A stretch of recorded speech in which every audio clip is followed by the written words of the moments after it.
markaan arkay muuqaalkan gudoomiyihii hore ee gobolka Banaadir ninka la yiraahdo Tarsan oo uga cabanaya in warshadiisii la burburiyay ayna kala wareegeen ganacsato adeegsanaya awoodda dawladnimada hantidiisina ay dhulka dhigeen dhul 4 boos ah oo kiiba 25 lagu dhuftay yahay oo ay warshad ku taalo warshadana ay ka shaqeeyaan 40 qof ay ka shaqeyso oo ilmahooda ku biishaan ayaa maanta la burburiyay waxa ugu soo dhacday sheeko nin odaya oo iska cibaadeysanaya ayaa waxa uu yimid baa la yiri nin dhalinyaro ah markuu rukuucda ugu horeeyay aaday ayuu ul dabada ka galiyay baa la yiri dabeedna ninka dhalinyarada ah uu orday awal buu xafawdu u sameeyay markuu in cambaara si ordayay ayuu meel geeda fuulay si uu u fiiriyo bal ninka odayga ay soo ciirsanayo maadaama uu ku soo gardarooday ninka odayga ahayna cibaadadiisa isku sii watay salaadiisa iyo niyadu ka habaaro yiri kaar kugu dhacday intuu hanqaloocayo fiirfiirinay ayaa la u baxday yani laan baa u jabtay dabeedna qoray geedka uu saaraa meesha ugu hooseysay ka midna ama ka soo taagnaa filgina ayaa dabada ka galabaalay kolkaas hadal ka yimid ah waan ogaa dambiga aan geystay in aakhirey adduun mid la iga jisaynayo ama mid la iga goynayo laakiin uma maleynayeen buu yiri in daba la iga sharayo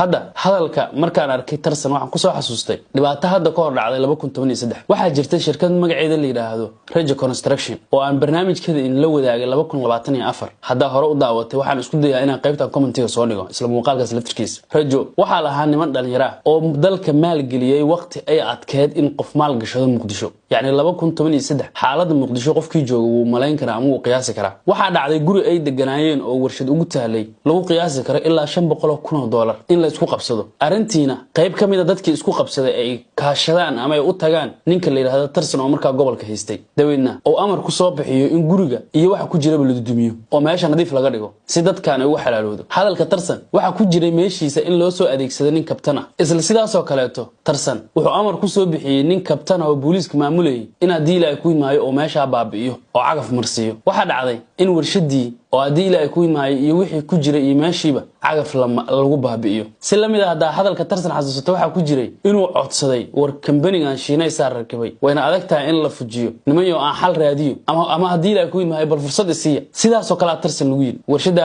ragga dhalinyarada lahaa waxay dhaheen warniyo Turki iyo China rakibay warshada wayna adagtahay in la fujiyo war fursadna si maadaama anaga dacwadi isjiidka aanu ku jirin si hantidan ula baxno ama hadii la ku imaayo dadkii yeeshaa nagala macaamileen Tarsan ma dhageysan waa burburi si lamid ah hadalka Tarsan hadaa xasuusto waxa ku jiray in meeshii warshada laga dhigay 40 nin ka shaqeynaysay baaki loo bedelay isla sidaas oo kaleeto meeshii ay ku taalay warshadaas Raja Construction maanta waa geerish